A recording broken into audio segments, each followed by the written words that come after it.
l'Apocalypse, on parle des 4 êtres vivants qui vont encaisser, qui vont dire Amen. Et si soit-il, qui vont reconnaître alors que les 2 font 1. En fait, ils sont 3. Parce qu'il y a 3 qui agissent, ce sont 3 entités. Parce qu'aujourd'hui, le Père, il est multidimensionnel, même pas multi. En fait, on parle de la Trinité, en fait, en réalité. Ils sont 3 en 1. Mais aujourd'hui, chacun, à son niveau, agit selon... comment dire,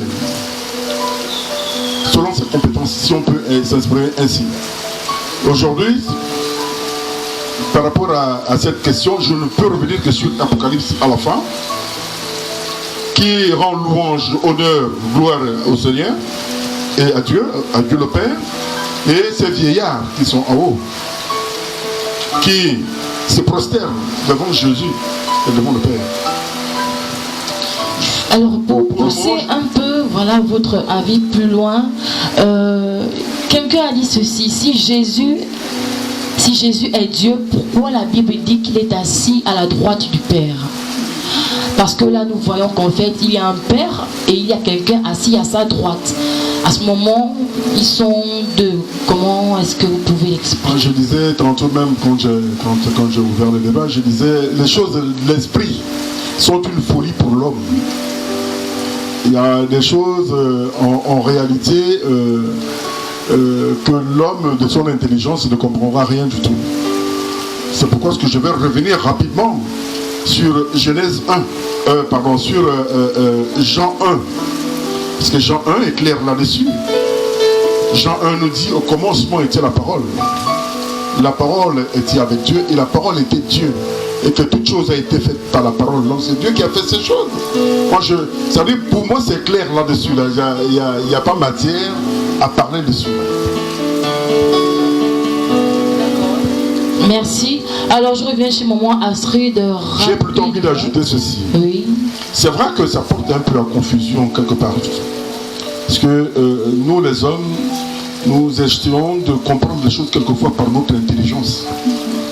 Or en fait, les choses de Dieu, c'est vrai que l'apôtre Paul nous dit tantôt il prend l'esprit, tantôt l'intelligence. C'est vrai. Mais quelquefois l'intelligence là, la nôtre commence, nous se termine quand celle de Dieu commence. Donc du coup, ne voyons pas seulement ne philosophons pas sur les choses de Dieu. C'est pas la philosophie. Ce sont les choses qui se comprennent dans l'esprit. Et Jean 1 est clair. Et le livre de Jean, quand on descend plus bas, est clair. La parole s'est faite chair. Et on dit la parole c'est Dieu.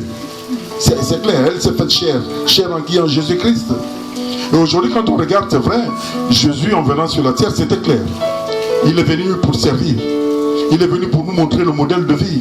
S'il est descendu sur terre, c'est parce que quelque part, à un moment donné, il a vu la souffrance de l'homme. Depuis le péché, depuis la chute d'Adam et Ève, on a vu un tout petit peu comment est-ce que l'homme vivait. Aujourd'hui, on a commencé, quand on revoit les livres de Genèse, surtout dans le Pentateuque, qui est la loi. On voit un peu comment est-ce que cette loi était difficile.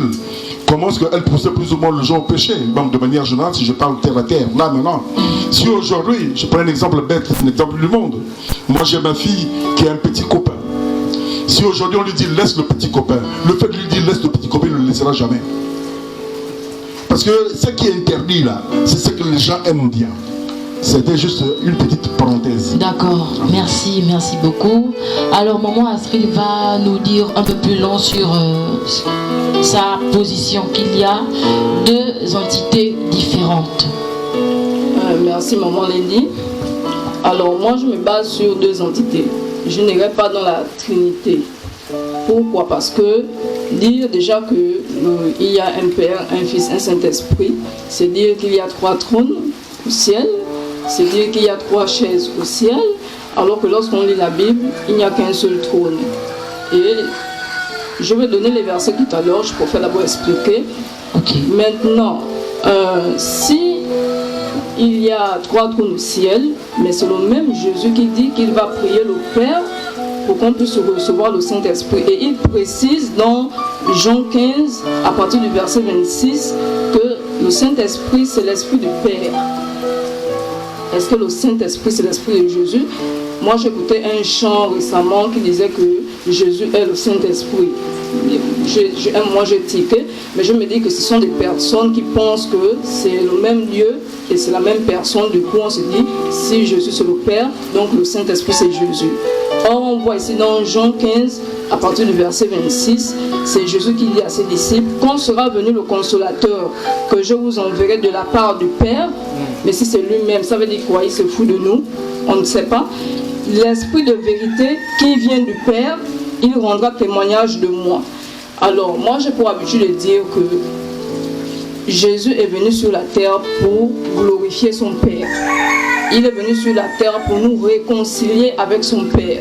Parce que Adam et Ève ont perdu l'image de Dieu à cause du péché. On a été privés de la gloire de Dieu. Alors Jésus, il a été jugé digne de venir nous sauver. C'est le Fils de Dieu. Il vient nous sauver, c'est l'agneau. Il est mort pour nous sur la croix. Mais lorsqu'on lit certains versets bibliques, et il y en a plusieurs, Jésus fait la différence entre lui et le Père. Lui-même, Jésus, a fait sa prière, il a prié le Père. Il a prié le Père et il dit lui-même qu'il ne fait rien de lui-même, il fait ce que le Père lui demande de faire. Il dit, je n'enseigne rien de moi-même, j'enseigne ce que le Père me demande de faire. Lorsque Marie et Joseph ont perdu leur fils au temple, il a dit, je pense qu'il a dit que je vais m'occuper des affaires de mon Père. Jésus, dans un seul verset, dans toute la Bible, sauf si je me trompe, c'est le seul passage où les gens se basent pour dire que c'est la même personne, c'est celui qui a vu le Père m'a vu. Je suis dans le Père est en moi. Mais un peu plus loin, il dit quoi? Que le Père et moi, nous venons faire une demeure chez vous. Ça veut dire que Jésus et le Père peuvent faire une demeure chez moi. Est-ce que lorsque moi je prie pour les malades dans l'église, lorsque je prie pour quelqu'un, la personne est délivrée, mais ce n'est pas moi qui délivre, c'est Dieu qui opère. Nous avons des gens qui ont des paroles de connaissance, nous avons des gens qui prophétisent. Il y a des gens qui prophétisent à un niveau où tu sais même que ça, c'est pas Maman Lady qui parle. Ça veut dire que même au niveau de la voix, ça change. Ça veut dire qu'à un moment donné, Dieu est en nous et il prend place. Mais c'est pas parce que j'ai opéré un miracle que je suis Dieu. Parce que Dieu vient en moi et il opère ce miracle-là. Donc, nous voyons bien, les apôtres ont fait la différence entre Dieu et Jésus. Les apôtres ont fait la différence. Paul dit dans 1 Corinthiens 3, il dit, Dieu est le chef de Christ. Il dit Dieu est le chef de Christ. Mais si c'est la même personne, on explique ça comment? Paul dit dans Éphésiens 4, à partir du verset 5, il dit il y a un seul Dieu, un seul Seigneur, Père de tous. À un moment donné, qu'est-ce qu'il faut croire? Amen. Alors la diaconesse a été vraiment assez tranchante dans ses propos. Amen. Est-ce qu'on peut acclamer pour voilà, cette femme-là qui a... Amen. Alléluia. Alors le pasteur Frédéric va nous expliquer pourquoi est-ce qu'il dit qu'il y a un 3 en 1. Un 3 en 1. On était tout à l'heure dans l'introduction. Maintenant, essayez d'expliquer un peu avant de venir vers le peuple pour les éventuelles questions. C'est ça? Questions. Merci. Ok, merci Sœur Lady. Juste dire que ici, on ne remet pas en cause la divinité de Jésus. Jésus est Dieu. Et je suis convaincu de cela. Voilà. On ne met pas sa divinité en question. Ce qu'on met en question, c'est qui adorer. Bon, je disais, je garde ma même position. Ma position, c'est un seul Dieu en 3. Père, tantôt Fils, tantôt Esprit. Voilà. Donc, pour justifier cela, je vais voir dès la création, lorsqu'on lit Genèse chapitre 1 verset 2. On va lire rapidement Genèse chapitre 1 verset 2, puisqu'on est là pour éclairer à la lumière des Écritures.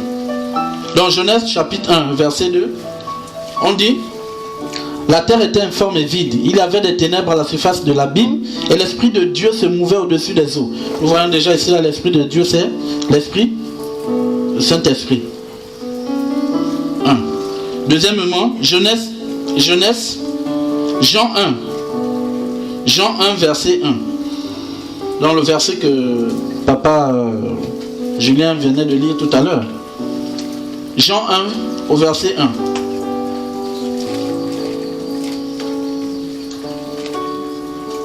Donc, Jean 1, verset 1 dit: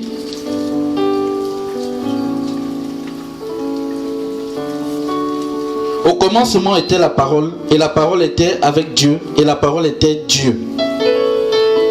La parole là, c'est Jésus qui s'est fait chair. C'est Dieu. Et pour terminer en Genèse 1, verset 26, on revient à Genèse 1, verset 26. Genèse 1, verset 26 dit: puis Dieu dit, faisons l'homme à notre image, selon notre ressemblance, et qui domine sur les poissons de la mer, sur les oiseaux du ciel, sur les bétails, sur toute la terre et sur tous les reptiles qui rampent sur la terre. Donc ici, Dieu s'adressait, non seulement comme on l'a vu la dernière fois en enseignement, Dieu s'adressait à la création, mais il s'adressait aussi à Jésus, parole, et au Saint-Esprit, comme on venait de voir. Voilà. Donc, vous voyez que dès la création même du monde, ils existaient déjà. Donc, il faut dire aussi que c'est un débat qui a fait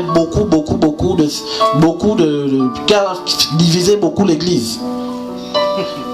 C'est un débat qui a vraiment divisé l'Église.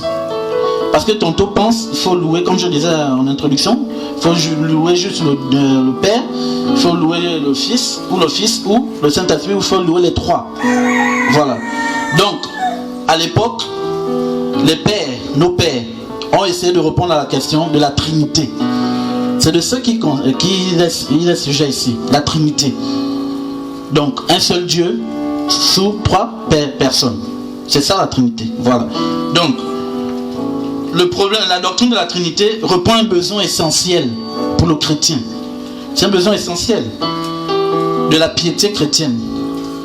Donc, affirmer la nature divine du Christ tout en sauvegardant la foi en Dieu unique.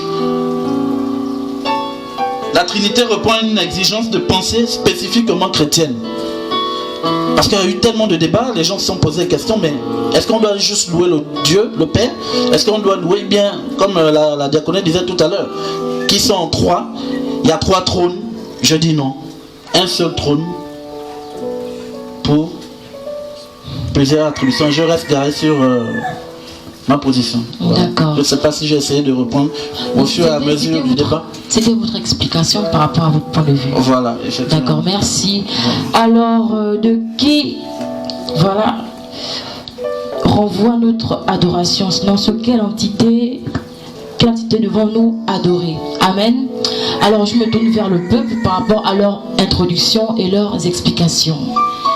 Est-ce qu'il y a des zones d'ombre, sinon des questions par rapport à cela? Par rapport à diaconesse Astrid, pasteur Frédéric, pasteur Julien.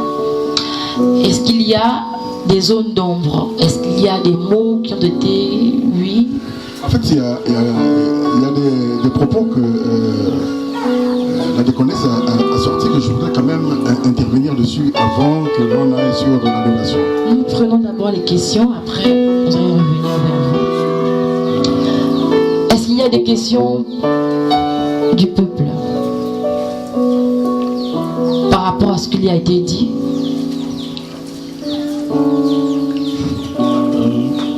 On va commencer par la première. Bonsoir de Dieu. Bonsoir. Alors moi je pense que c'est le thème est vraiment très important. Ça permet d'éclairer aussi plusieurs personnes, notamment sur la Trinité, à qui devons-nous donner notre adoration. Excusez-moi.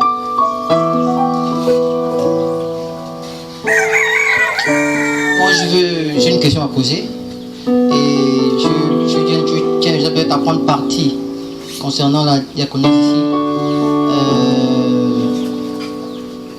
La Bible déclare, parce que c'est l'un des premiers versets lorsque j'ai accepté le Seigneur, c'est Jean 3,16. Dieu a tant aimé le monde qu'il a donné son Fils unique, on veut que quiconque croit en lui ne périsse pas mais qui ait la vie éternelle. Dieu a tant aimé le monde qu'il a donné son Fils unique. Donc je pense que ce verset précise déjà même que il y a un Dieu qui vit et il a envoyé son Fils unique. C'est vrai que la question de Trinité, c'est vrai, elle est importante. Il y a certains versets qui précisent, en fait, pour moi, c'est mon point de vue à moi, ça précise certaines choses. Il y a un Dieu qui vit quelque part, mais il a tant aimé le monde qu'il a envoyé son Fils unique sur la croix, afin que quiconque croit en lui ne périsse pas, mais qu'il ait la vie éternelle. J'ai encore un autre passage qui me vient à l'esprit, je pense que c'est dans... Je pense que c'est dans Matthieu chapitre 11, verset 27, la Bible déclare que toutes choses m'ont été données par mon Père. Et personne ne connaît le Père si ce n'est le Père. Personne ne connaît le Fils si ce n'est le Père. Personne non plus ne connaît le Père si ce n'est le Fils. Et c'est lui à qui le Fils veut le révéler. Donc je pense que ce passage aussi vraiment précise, en tout cas c'est mon point de vue, précise déjà une approche assez claire. Personne ne connaît le Père sans connaître le Fils. C'est que quelque part il y a un Père, il y a un Fils quelque part. Amen.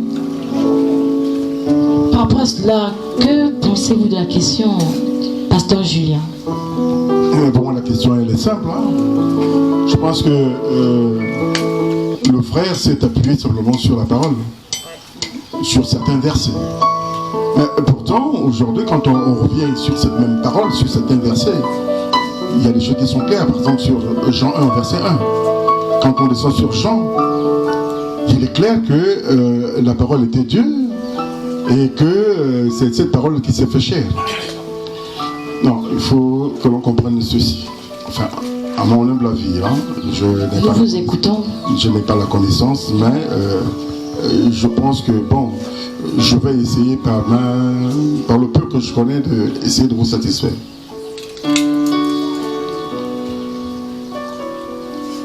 Dieu, je pense que personne ne l'a jamais vu.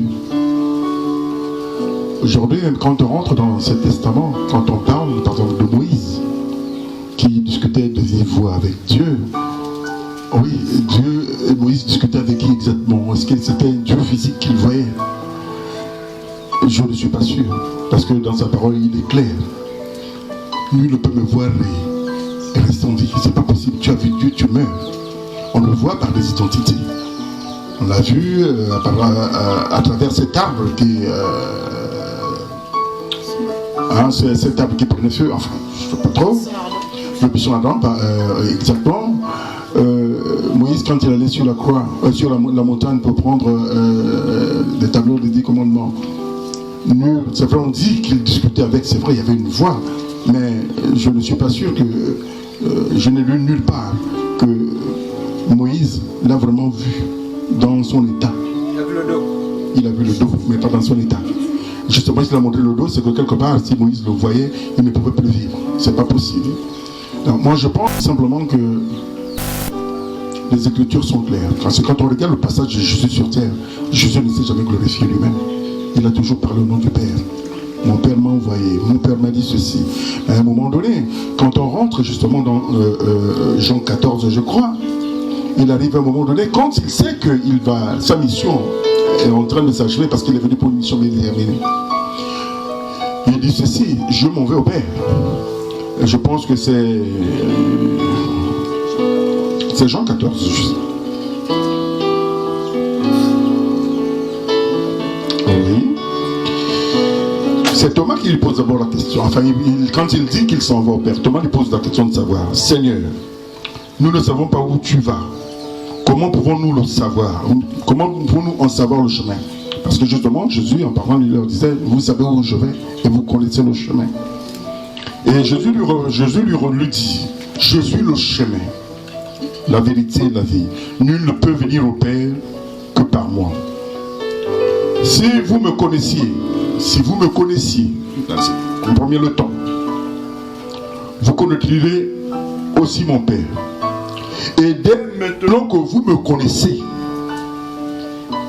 et vous l'avez vu. Et ça veut dire quoi quand on lit ces Écritures? Ça veut dire simplement, ne cherchez pas le Père. Je suis là, tu m'as vu. Non, je l'explique de manière simple. Ce qui est clair, c'est que aujourd'hui, la Bible est claire. il est arrivé à un moment donné où Dieu voulait vivre avec ses enfants sur la terre. Mais sachant que quelque part, il ne pouvait pas venir de lui-même. Il a envoyé. Il s'est fait chair en fait. Il est descendu sur terre. Déjà quand on va regarder un peu l'histoire de la naissance de Jésus-Christ, c'est une naissance miraculeuse. C'est lui-même, c'est Dieu lui-même qui est rentré dans le ventre de Marie, vierge qu'il a choisi pour arriver sur terre. Il savait qu'en venant, imaginons-nous, ça c'est le monde qui parle. Je prends un exemple bête. On veut voir Dieu arriver. Pendant que nous sommes assis en ce moment, nous allons voir Dieu descendre du ciel avec une paire de bandes et des Santiago, descendre du ciel. Vous êtes sûr que nous serons tous là? Chacun va prendre la poudre d'escampette. D'accord. Aujourd'hui, il a trouvé le moyen. Il savait qu'en venant en chair comme nous, naturellement, nul n'allait s'effrayer en fait. Donc, je pense que on peut tout dire. Dieu a glorifié le Père a glorifié le Fils. C'est dans la Bible. Et pour moi, ça ne fait aucun doute, surtout quand je vais dans Apocalypse 5. L'adoration, elle est dédiée à l'agneau immolé. D'accord, merci. Et au Père. Merci, j'espère que le frère dont voilà, je ne connais pas le prénom, a été, voilà, le frère Fortuna a été plus ou moins satisfait par rapport à sa question. Donc je me retourne encore une fois de plus. Est-ce qu'il y a une question du peuple? Une question? Oui, nous déjà reprenons la thématique, voilà, c'est à qui revient notre adoration, qui devons-nous adorer. Mais cela est-il dit que si on parle d'adoration, on dit à qui? Ça sous-entend que voilà, il y a des personnes, des gens qui sont là, mais on doit rendre cette adoration à qui? Parce qu'on a eu à poser le sous-thème en disant que voilà, est-ce qu'il y a une différence entre Jésus et Dieu? Amen. Et déjà, savoir que beaucoup de personnes de plusieurs assemblées, voilà, d'autres prient Dieu, d'autres prient Jésus, d'autres prient le Saint-Esprit, d'autres prient les trois entités, comme l'a dit le pasteur Julien, d'autres prient les deux entités, comme l'on dit, voilà, la diaconesse Astrid, et d'autres prient, comme l'a si bien dit le pasteur Julien. Voilà, je vais taire le nom de l'église, mais là-bas, on priait au nom du Père, du Fils et du Saint-Esprit. Alléluia. Et lorsque nous venons dans une autre assemblée, on y dit voilà, on prie ici, on prie Jésus. Donc finalement, est-ce que tout notre parcours depuis que nous avons accepté le Christ, est-ce qu'il est voué, voilà, est-ce qu'il est vain? Est-ce que l'adoration a été bien orientée? C'est cela même on va dire la base de ce débat-là. Une question. Donc une question. Okay. Et merci, bonsoir. Donc, je sais que ça continue demain. Ça continue demain parce qu'il y a beaucoup de choses à dire. Non, c'est une question pas pour gêner, c'est pour ouvrir un peu l'esprit. C'est une fausse question quand même. Hein? Est-ce que Jésus est Dieu le Père? C'est la question d'abord à laquelle il faut répondre. Est-ce que Jésus, comme Yeshua Mashiach, est-ce que, autrement appelé par le christianisme moderne, tout ça, est-ce que le Messie juif est Dieu le Père, ou Jésus est une créature? Et si Jésus est une créature, il faut un baptême pour tous ceux qui adorent Jésus-Christ, parce que la créature ne peut pas être adorée. Et je fais bien, n'est-ce pas? Merci, homme de Dieu, qui nous a défini le terme proskuneo, adoration. Parce que adoration, là, ne veut pas dire forcément vouer un culte. Les mages n'ont jamais voué un culte à Jésus, c'est faux. Les mages ont rendu hommage. Et on peut rendre hommage à un homme. Donc Jésus est-il Dieu le Père, c'est-à-dire l'Élohim suprême, parce que la Bible dit la El Elyon. On ne peut pas parler d'un Élohim suprême s'il n'y a pas d'autres petits Élohim. Donc est-ce que Jésus-Christ, que le christianisme adore déjà, doit même être adoré? S'il doit être adoré, ce que vous êtes en train de nous dire qu'il est Dieu le Père, parce que ne peut être adoré que, d'après les autres 20, que le Père. Le Père, est-ce que c'est Jésus-Christ?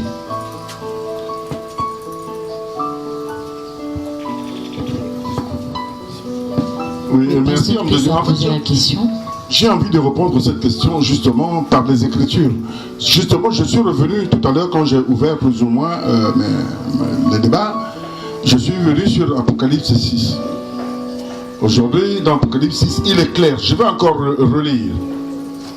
À celui qui est assis sur le trône et à l'agneau, soit louange, honneur, la gloire et la force au siècle des siècles. On dit bien, les 4 êtres vivants disaient Amen. Ainsi soit-il. Et les vieillards se prosternaient.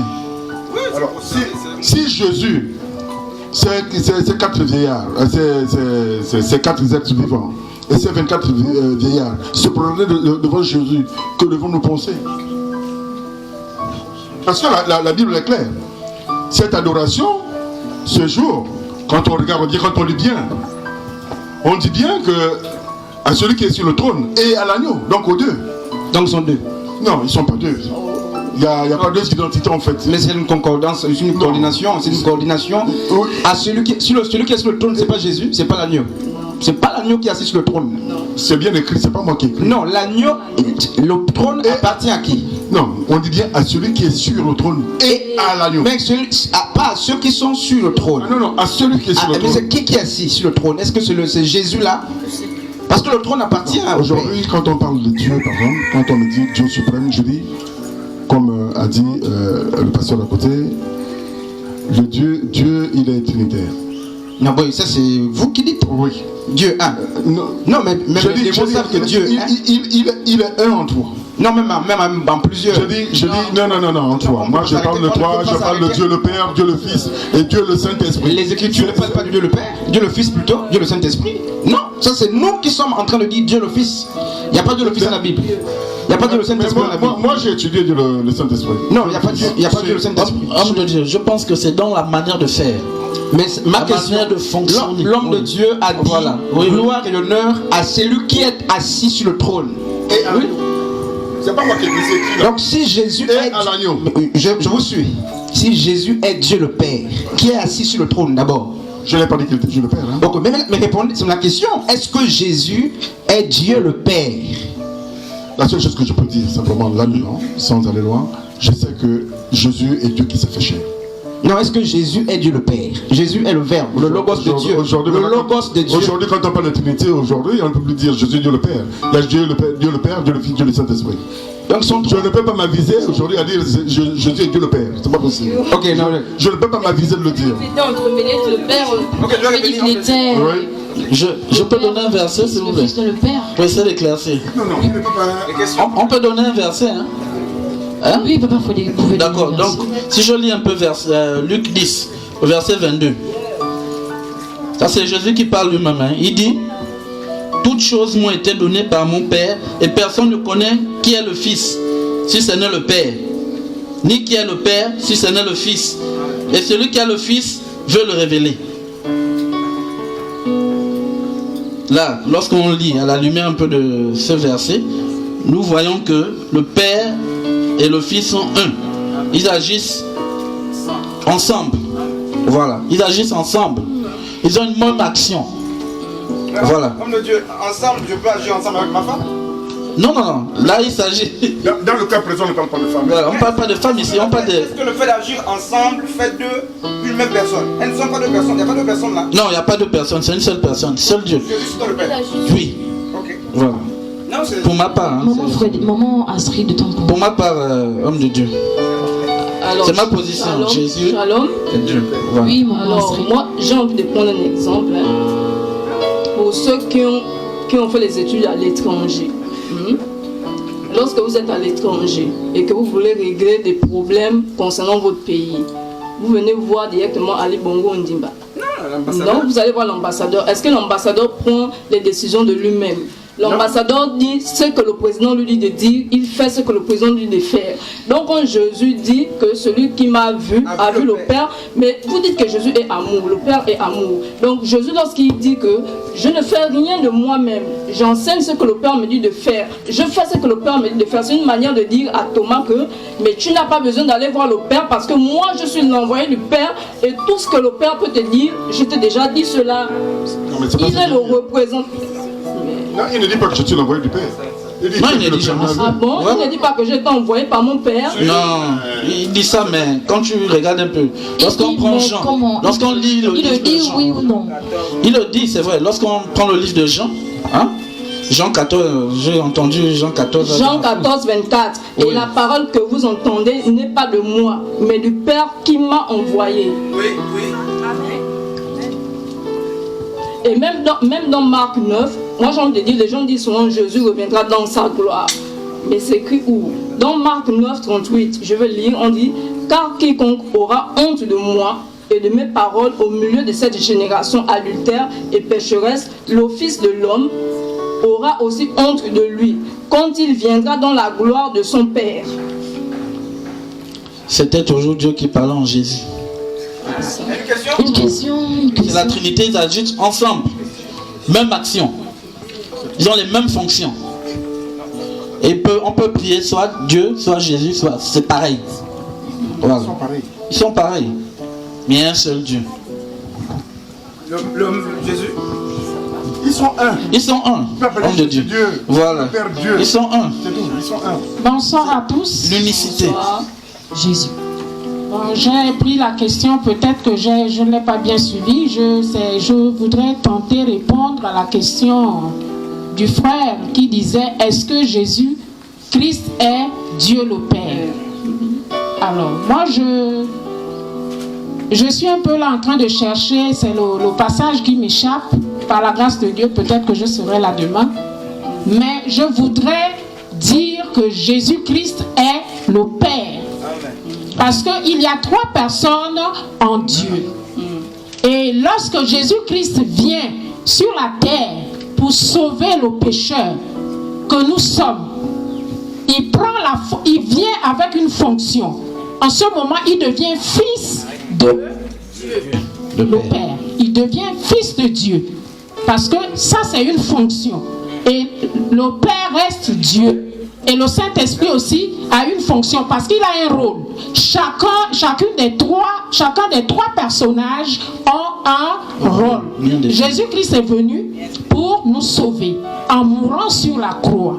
Alors le Saint-Esprit, lui, après le départ de Jésus-Christ, le Saint-Esprit reste le consolateur.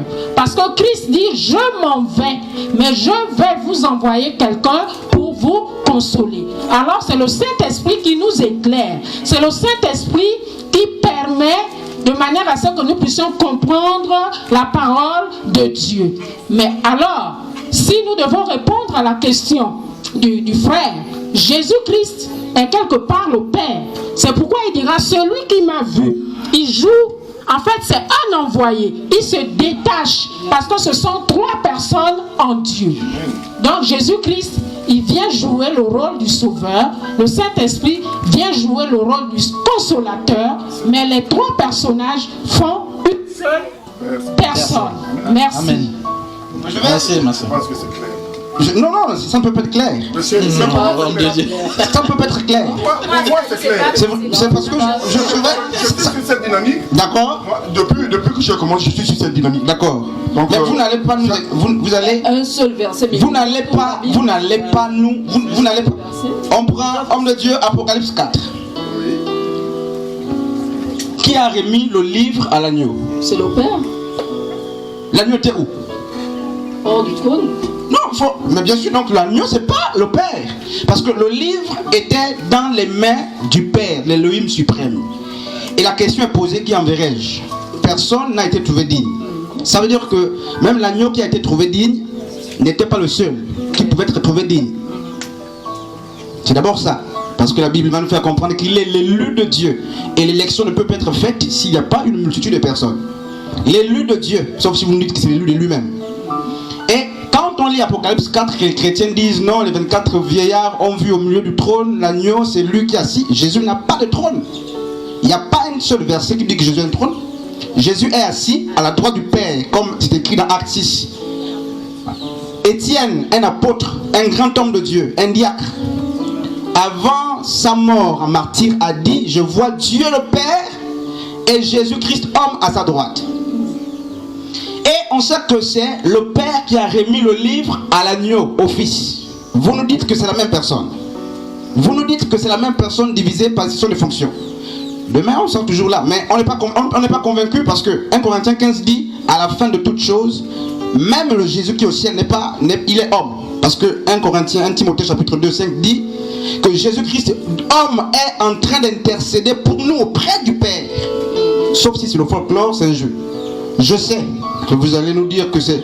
Il n'y a pas de mystère, les Écritures sont claires pour nous aider à comprendre les choses. 1 Timothée chapitre 3, 15, 16 dit, toute Écriture inspirée de Dieu est utile pour enseigner et convaincre. Le mystère est dévoilé. Est-ce que... Mais le psaume 2 dit quoi? Oh Dieu, tu as ton Dieu, n'est-ce pas? D'une huile fraîche. Il y a un Dieu qui a ou un autre. Et celui qui a été oint, on l'appelle le Christ. C'est même ça le mot Christ, oint, choisi. Et Apocalypse dit que Christ est le commencement de Dieu.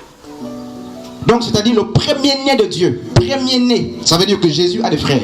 Objectivement, si on reste littéral, s'il est le premier-né, on ne peut pas parler de premier-né s'il n'y a pas des autres non, je vais m'arrêter. Homme de Dieu. Je pose la question expressement parce que c'est la question centrale. Non, vous avez ouvert. Hein. Non, vous avez développé quelque chose. Non, je ne pas. Mais je voudrais également... Non, laissez-moi finir. Je veux par rapport aux Écritures. Non, pour que vous gardiez la parole une bonne fois. Non, je parle. Permets-nous également, explique-nous exactement le Jean 1.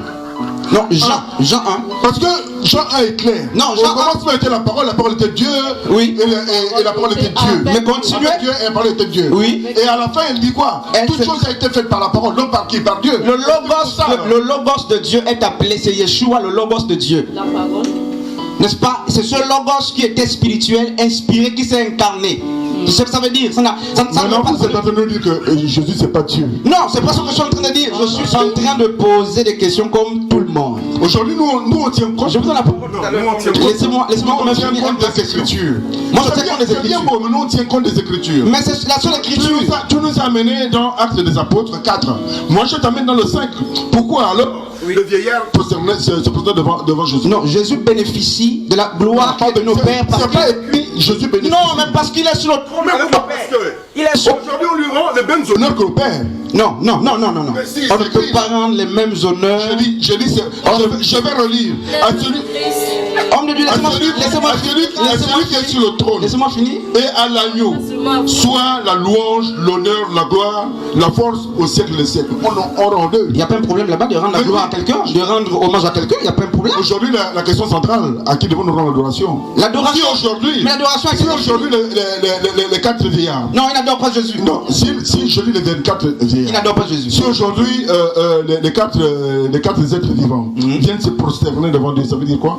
C'est devant Dieu, parce que c'est à lui seul que revient la louange. Il n'y a pas que devant Dieu. Non, mais parce pourquoi? Et l'agneau est monnaie, c'est Dieu. L'agneau est où? L'agneau est où? L'agneau est sur le même trône.